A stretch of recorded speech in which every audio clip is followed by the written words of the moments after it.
আকাশবাণী শিলচর আঞ্চলিক সংবাদ পড়ছি মৌসুমি ধর। আজকের বিশেষ খবর হল রাজ্য পর্যায়ের ক্যান্সার প্রতিষ্ঠানে রোগী ভর্তির সময় 10,000 টাকা অগ্রিম হিসেবে জমা দেওয়ার বর্তমান ব্যবস্থা প্রত্যাহার করতে মুখ্যমন্ত্রী ড হিমন্ত বিশ্ব শর্মার পরামর্শ। স্বাধীনতা দিবসের প্রাক্কালে রাজ্য জুড়ে হর ঘর তিরঙ্গা কার্যসূচির আয়োজন।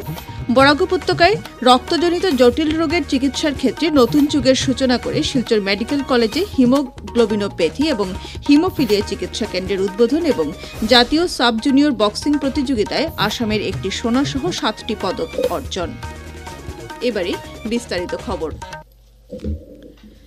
মুখ্যমন্ত্রী ড হিমন্ত বিশ্ব শর্মা রাজ্য পর্যায়ের ক্যান্সার প্রতিষ্ঠানে রোগী ভর্তি হওয়ার সময় 10,000 টাকা অগ্রিম জমা করার ব্যবস্থা প্রত্যাহার করার পরামর্শ দিয়েছেন। আজ কোকরাঝাড় জেলায় বিজেপির বিজয় সংকল্প যাত্রায় অংশগ্রহণ করার পর সাংবাদিকদের এক প্রশ্নের উত্তরে তিনি একথা বলেন। প্রতিষ্ঠানটির মাশুল বৃদ্ধির সিদ্ধান্ত নিয়ে কিছু ভুল বোঝাবুঝি হয়েছে বলে উল্লেখ করে ড শর্মা বলেন যে জনসাধারণকে বর্ধিত মাশুল দিতে হবে না। আয়ুষ্মান ভারত এবং আয়ুষ্মান আসাম কার্ডে সরকার এই অর্থ জমা দেবে। ভিলেজ কাউন্সিল ডেভেলপমেন্ট কমিটি ভিসিডিসি সম্পর্কে তিনি বলেন যে এই কমিটিকে মনোনীত না করে নির্বাচিত করা হলে কমিটিগুলোতে স্থানীয় লোক অন্তর্ভুক্ত হতে পারবে এবং উন্নয়ন প্রক্রিয়াও ত্বরান্বিত হবে। তিনি বলেন যে রাজ্য সরকার 125 নম্বর সংবিধান সংশোধনী প্রস্তাবের মাধ্যমে ভিসিডিসি সমূহের সংস্কার সাধনের ব্যবস্থা করেছে। স্বাধীনতা দিবসের আর মাত্র একটি দিন বাকি থাকা অবস্থায় আসামের বিভিন্ন জেলা প্রশাসন প্রস্তুতি প্রায় সম্পূর্ণ করে তুলেছে। আলফা স্বাধীন সহ বেশ কয়েকটি উগ্রপন্থী সংগঠন এবছর স্বাধীনতা দিবস বর্জনের আহ্বান জানানোর পরিপ্রেক্ষিতে সমগ্র রাজ্যের নিরাপত্তা ব্যবস্থা আরও জোরদার করা হয়েছে। স্বাধীনতা দিবসের সময় যাতে উগ্রপন্থী সংগঠনগুলি কোনো ধরনের নাশকতামূলক কাজকর্ম করতে না পারে তার জন্য আপার আসাম সহ গুয়াহাটি মহানগর এবং লোয়ার আসামের বিভিন্ন স্থানে পুলিশ কঠোর নিরাপত্তা ব্যবস্থা গড়ে তুলেছে। প্রতিকূল আবহাওয়ার মধ্যেও স্বাধীনতা দিবস উদযাপনের জন্য পুলিশ, আধা সামরিক বাহিনী, গৃহরক্ষী বাহিনী সহ স্কাউট গাইডের দল প্রতিদিন প্যারেড অনুশীলন চালিয়ে যাচ্ছে। এদিকে স্বাধীনতা দিবসের পরিপ্রেক্ষিতে কাছাড়ের জেলা প্রশাসন সীমান্ত সুরক্ষা এবং আইন শৃঙ্খলা বজায় রাখতে জেলার ভারত বাংলাদেশ সীমান্তে জনসাধারণের চলাচল এবং পণ্য সামগ্রী পরিবহনের ক্ষেত্রে কিছু নিষেধাজ্ঞা আরোপ করেছে। সে অনুসারে জেলার ভারত বাংলাদেশ সীমান্তের 1 কিলোমিটার অংশে সূর্যাস্তের পর থেকে সূর্যোদয় পর্যন্ত লোক চলাচল নিষিদ্ধ করা হয়েছে। এছাড়া রাতের বেলা সুরমা নদীতে এবং এর উভয় তীরে নৌকা চলাচলের ক্ষেত্রেও নিষেধাজ্ঞা আরোপ করা হয়েছে। অন্যদিকে সমগ্র দেশের সঙ্গে আসামেও আগামী শুক্রবার ৭৯তম স্বাধীনতা দিবস উৎসাহ উদ্দীপনায় এবং দেশভক্তির ভাবনার সঙ্গে উদযাপন করা হবে। স্বাধীনতা দিবসের প্রাক্কালে সমগ্র দেশের সঙ্গে আসামের সবকটি জেলার বিভিন্ন প্রান্তে জনসাধারণ হর ঘর তিরঙ্গা অভিযানে সক্রিয়ভাবে অংশগ্রহণ করছেন। এই অভিযানের অংশ হিসেবে কেন্দ্রীয় স্বরাষ্ট্রমন্ত্রী অমিত শাহ আজ তাঁর বাসভবনে জাতীয় পতাকা উত্তোলন করেছেন। রাজ্যের সাংস্কৃতিক পরিক্রমা বিভাগের উদ্যোগে আসাম সরকার হর ঘর তিরঙ্গা কার্যসূচির সঙ্গে সঙ্গতি রেখে তিরঙ্গা শোভাযাত্রা, পদযাত্রা ইত্যাদি কার্যসূচিরও আয়োজন করেছে। কাছাড় জেলা প্রশাসন জেলার নাগরিকদের জাতীয় পতাকা উত্তোলনের সময় এর মর্যাদা, পবিত্রতা ও ঐতিহাসিক তাৎপর্য অক্ষুণ্ণ রাখার আহ্বান জানায়। প্রশাসনের পক্ষ থেকে এক নির্দেশে বলা হয়েছে যে জাতীয় পতাকার ব্যবহার অবশ্যই ফ্ল্যাগ কোড অব ইন্ডিয়া এবং সংশ্লিষ্ট সব আইন ও মর্যাদা রক্ষা করে করতে হবে। জাতীয় পতাকায় একটি নির্দিষ্ট পদ্ধতিতে খুঁটির নিচ থেকে দ্রুত ওপরে তোলা, যা জাতির স্বাধীনতার বিজয়কে প্রতীকীভাবে প্রকাশ করে পতাকাটিতে যাতে সুস্পষ্টভাবে দৃশ্যমান হয় এবং অন্য কোনো পতাকা বা প্রতীক দ্বারা আড়াল না হয়। সরকারি প্রতিষ্ঠান, আদালত সহ সর্বত্র সূর্যোদয় থেকে সূর্যাস্ত পর্যন্ত প্রতিদিন পতাকা উত্তোলন করা যেতে পারে। উত্তোলনের সময় পতাকা দ্রুত তোলা হবে ও নামানোর সময় ধীরে ধীরে নামানো হবে। যানবাহনে পতাকা শক্ত ও সোজাভাবে স্থাপন করতে হবে। পতাকার দৈর্ঘ্য প্রস্থের অনুপাত অবশ্যই 3-2 হতে হবে। পতাকা পরিষ্কার, অক্ষত ও বিবর্ণহীন থাকতে হবে। সাজসজ্জা, ফেস্টুন, পর্দা বা ডেকোরেশনের কাজে পতাকা ব্যবহার করা যাবে না। মাটি, জল, মেঝে ইত্যাদি স্থানে পতাকা রাখা যাবে না।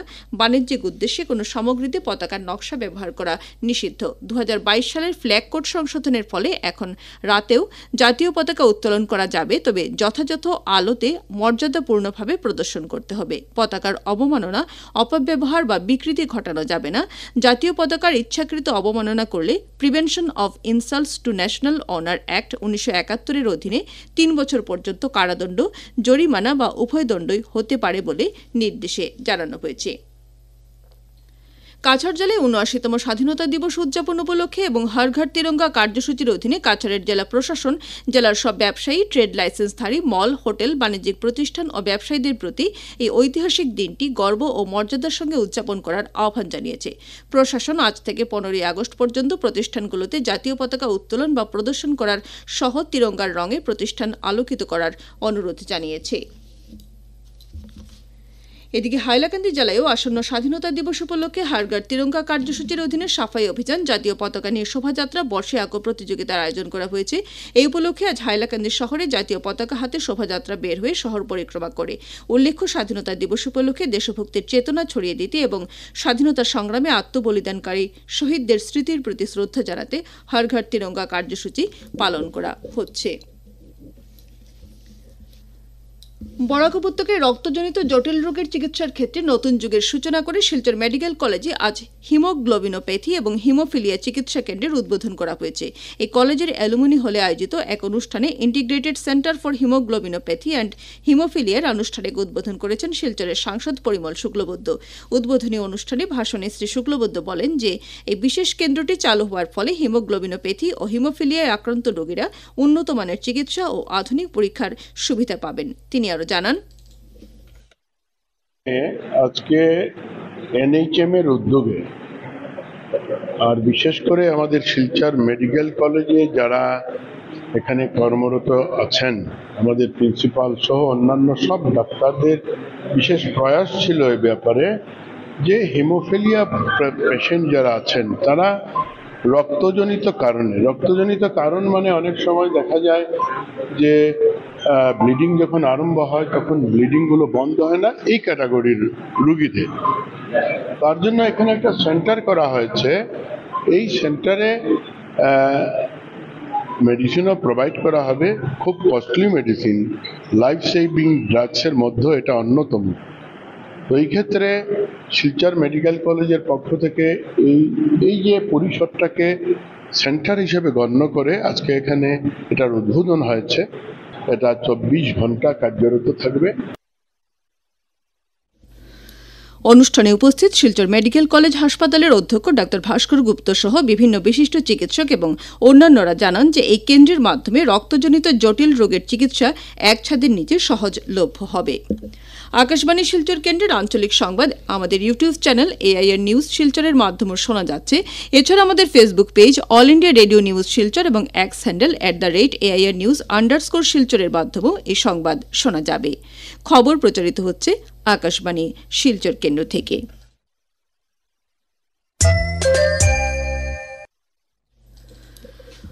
উত্তরপ্রদেশে অনুষ্ঠিত ছেলে এবং মেয়েদের ১৫ বছর অনূর্ধ্ব সাব জুনিয়র জাতীয় বক্সিং চ্যাম্পিয়নশিপে আসাম ১টি সোনা, 2টি রূপো এবং 4টি ব্রোঞ্জ সহ মোট 7টি পদক লাভ করেছে। এই প্রতিযোগিতায় ৩৭ থেকে ৪০ কিলোগ্রাম শাখায় প্রিয়াক্ষী গগৈ তামিলনাড়ুর এস শারথ তামিলকে ৫-০ পয়েন্টে পরাজিত করে সোনার পদক অর্জন করেছে। নেহা পদবেল রূপো এবং ছেলেদের ৬১ থেকে ৬৪ কিলোগ্রাম শাখায় কনকন কিষান রূপার পদক অর্জন করেছে। মেয়েদের শাখায় কস্তুরী গগৈ ও জুলি দোলে ব্রোঞ্জ এবং ছেলেদের শাখায় মোহাম্মদ জয়ান আহমেদ ও মিলিন্দ কাশ্যপ নিজ নিজ শাখায় ব্রোঞ্জ পদক লাভ করেছে। দেশের বিভিন্ন প্রান্তে বাংলা ভাষায় কথা বলা লোকেদের বাংলাদেশি তকমা লাগিয়ে দেওয়া হচ্ছে বলে অভিযোগ করে এর প্রতিবাদে আজ বরাক উপত্যকা বঙ্গ সাহিত্য ও সংস্কৃতি সম্মেলন এই উপত্যকার ৩ প্রধান শহর শিলচর, শ্রীভূমি ও হাইলাকান্দিতে অবস্থান কর্মসূচি পালন করেছে। শিলচরে আজ দুপুরে শহরের ক্ষুদিরাম মূর্তির পাদদেশে আয়োজিত অবস্থান কর্মসূচিতে বিভিন্ন বক্তা বাঙালির আত্মমর্যাদার সপক্ষে জোরালো বক্তব্য রাখেন। তাদের দাবিগুলোর মধ্যে রয়েছে সমস্ত সরকারি বেসরকারি স্তরে বাংলা ভাষার অবমাননা বন্ধ করা, বাঙালিদের বিরুদ্ধে বিদ্বেষমূলক প্রচার ও তাদের হেনস্থা করা বন্ধ করা, বাংলাভাষী ছাত্র, যুব, শ্রমজীবী, শিক্ষক, চাকুরিজীবী ও সাধারণ নাগরিকের নিরাপত্তা ও তাদের সাংবিধানিক অধিকার অক্ষুণ্ণ রাখা ইত্যাদি। এই বিষয়ে সম্মেলনের কেন্দ্রীয় সমিতির সাধারণ সম্পাদক গৌতম প্রসাদ দত্ত বলেন, দেশের বিভিন্ন প্রান্তে বাংলা মানে বাংলাদেশি এই যে রথ তোলা হয়েছে তার প্রতিবাদ জানাতে এবং বাংলা ভাষা নাকি আদৌ কোনো ভাষা নয়, যে ভাষাকে প্রধানমন্ত্রী নরেন্দ্র মোদীর নেতৃত্বাধীন কেন্দ্রীয় মন্ত্রিসভা ধ্রুপদী ভাষা স্বীকৃতি দিয়েছিল, তার প্রতিবাদ জানাতে আমরা আজকের এই অবস্থান কর্মসূচির আয়োজন করেছি। এদিকে শ্রীভূমি শহরের শম্ভুসাগর পার্কে আজ সম্মেলনের পক্ষ থেকে অবস্থান কার্যসূচি পালন করা হয়েছে।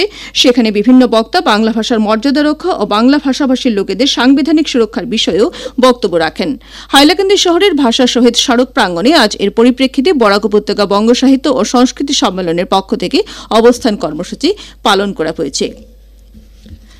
সম্মেলনে আজকের কর্মসূচিতে কাছাড় জেলা সমিতির সভাপতি সঞ্জীব দেব লস্কর, আসাম বিশ্ববিদ্যালয়ের প্রাক্তন উপাচার্য অধ্যাপক তপধীর ভট্টাচার্য, অধ্যাপক বিভাস রঞ্জন চৌধুরী, প্রাক্তন মন্ত্রী অজিত সিং, প্রাক্তন বিধায়ক আতাউর রহমান মাঝার ভূঁইয়া, হিন্দিভাষী ছাত্র যুব সমিতির সভাপতি সঞ্জীব রায়, মণিপুরী সাহিত্য পরিষদের এম শান্তিকুমার সিং, সিআরপিসির সম্পাদক সাধন পুরকায়স্থ প্রমুখ উপস্থিত ছিলেন। শেষ করার আগে খবরের বিশেষ বিশেষ অংশ আরও একবার। রাজ্য পর্যায়ের ক্যান্সার প্রতিষ্ঠানে রোগী ভর্তির সময় 10,000 টাকা অগ্রিম হিসেবে জমা দেওয়ার বর্তমান ব্যবস্থা প্রত্যাহার করতে মুখ্যমন্ত্রী ড হিমন্ত বিশ্ব শর্মার পরামর্শ। স্বাধীনতা দিবসের প্রাক্কালে রাজ্য জুড়ে হর ঘর তিরঙ্গা কার্যসূচির আয়োজন। বরাক উপত্যকায় রক্তজনিত জটিল রোগের চিকিৎসার ক্ষেত্রে নতুন যুগের সূচনা করে শিলচর মেডিকেল কলেজে হিমোগ্লোবিনোপ্যাথি এবং হিমোফিলিয়া চিকিৎসা কেন্দ্রের উদ্বোধন এবং জাতীয় সাব জুনিয়র বক্সিং প্রতিযোগিতায় আসামের 1টি সোনাসহ 7টি পদক অর্জন। আঞ্চলিক সংবাদ আজকের মতো শেষ হলো। পরবর্তী সংবাদ আগামীকাল সকাল 7:35 মিনিটে।